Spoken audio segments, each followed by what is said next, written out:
Hello guys! Hello mga ka-vlogger!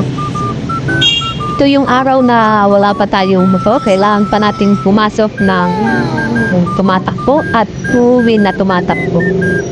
Yan. Pitingin pa tayo sa ating likod. Baka tayo'y masagasaan.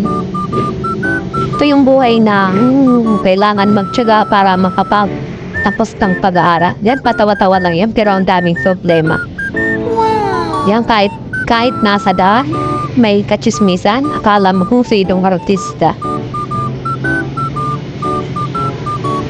Yan, patawa-tawa lang tayo pero pagod na tayo. Masakit na ang aking likod.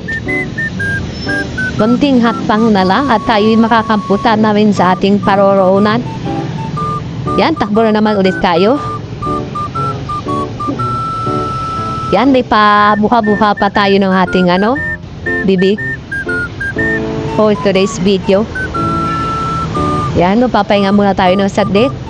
At parang mahihimatay na tayo sa sobrang layo ng ating pinaglakaran.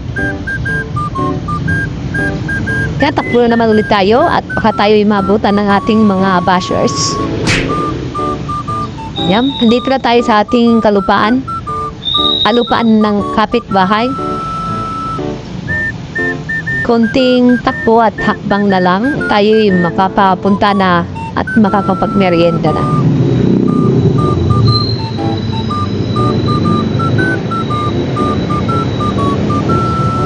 Dan, pagod na tayo.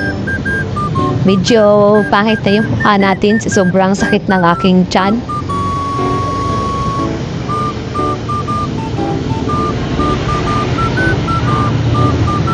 Yan, inawakan ng ating kamay kasi medyo masakit ng aking tiyan yan. Ito, konting mga 10 hakbang na lang, makakampunta na rin tayo sa ating paroroonan. Sa bahay pala, para tayo makapagmerienda na. Let's go!